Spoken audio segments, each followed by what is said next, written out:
Cher Bompa 5, chers tous, c'est donc la 4e vidéo du projet Maspams. Et celle-ci concerne l'aménagement du parc et de ses plantations pharaoniques. Alors, je vais tenter d'être bref, mais il y a tant à dire que je ne sais pas comment je vais faire. Nous verrons au fil des vidéos. Alors, commençons par le début. L'ensemble de cet investissement végétal se compose principalement de 300 arbres et 17 000 arbustes. Oui, vous entendez bien, 300 arbres et 17 000 arbustes. Le tout sans eau. Et nous n'avons pas d'eau. Nos nappes phréatiques sont vides, mais on va vous expliquer comment on fabrique de l'eau. Moi, je vous expliquerai pourquoi ce projet fige Bompas tel qu'il est pour les 20 à 25 années à venir. Je ne sais pas si vous mesurez bien l'enjeu de cet investissement financier. C'est énorme, c'est tellement grotesque, tellement mégalo qu'on a l'impression de dire des bêtises quand on l'explique. Je suis obligé de vous faire 2 à 3 vidéos supplémentaires pour vous expliquer l'ensemble de cet investissement. L'investissement Maspams se décompose par un espace dit maison des émergences, qui fait pleinement partie du projet. Il ne faut pas l'oublier, même si cet investissement a été enregistré l'année dernière dans les comptes de la ville, vous vous en souvenez? Sinon, je vous invite à visionner la vidéo dite maison des émergences. Ensuite, il y a l'espace dit bâtiment principal, dont on a déjà parlé dans la précédente vidéo.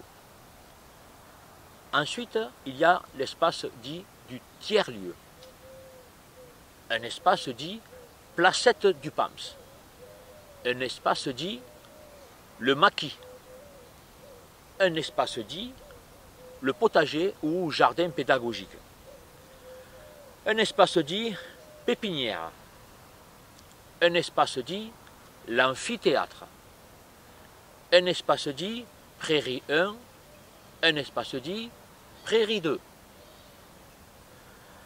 un espace dit les abords extérieurs, parce qu'on veut aussi arborer la voirie extérieure, un espace dit parking panneaux photovoltaïques. Il faut des explications sur ce projet, parce qu'en l'état, je le répète, c'est une prise d'otage politique, et c'est vous qui allez régler la facture.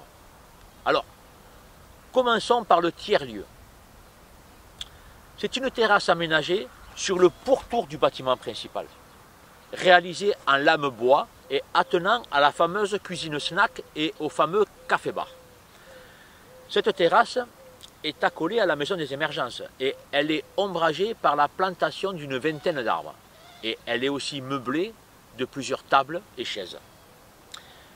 C'est pour cela que je disais dans la précédente vidéo que si cette terrasse dite du tiers-lieu est réservée aux seuls occupants locataires du bâtiment principal, c'est un investissement pour les dingos. Bien.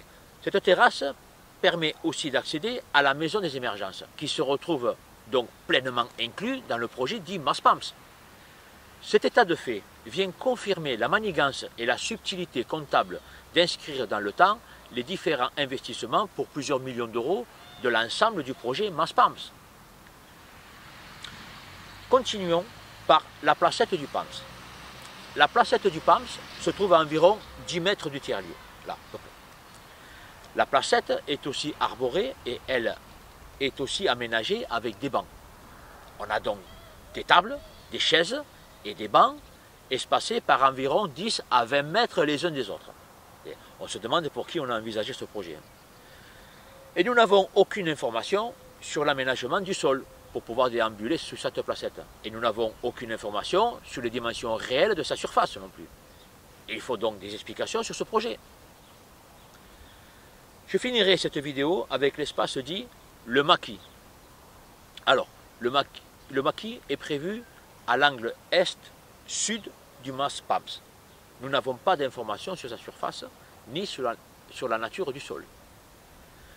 Nous n'avons pas plus d'informations sur les arbustes et broussailles qui composeront ce maquis. Alors, on peut tout imaginer. Il y aura sûrement des couloirs de style japonais pour visiter ce maquis, et on peut aussi imaginer l'entretien que va imposer ce maquis aux employés de la ville. Le coût de cet entretien n'est pas renseigné et nous n'avons aucune information sur l'utilité réelle d'un maquis au Maspams. Il faut donc des explications sur ce projet. Encore une fois, cher Bompa 5, je pense que l'urgence est ailleurs et que Bompas a de gros besoins de restructuration pour son avenir. Et je demande la suspension de cet investissement pour qu'il fasse l'objet d'une proposition de campagne lors des municipales 2026. C'est la raison démocratique qui l'exige. C'est à vous seul, cher Bompas 5, de décider où se situent vos besoins et où est l'avenir de notre ville. Comme je vous l'ai dit, la municipalité est en train de consulter les entreprises parce qu'elle veut aller vite pour démarrer les travaux le plus rapidement possible. Alors, dépêchez-vous de signer la pétition pour suspendre cet investissement en cliquant sur le lien ci-dessous. Partagez cette information autour de vous, partagez le lien par SMS, Messenger, WhatsApp, mais partagez pour que la démocratie puisse exiger la clarté sur cet investissement. Et en attendant la prochaine vidéo, cher Bompas 5, je vous dis à bientôt.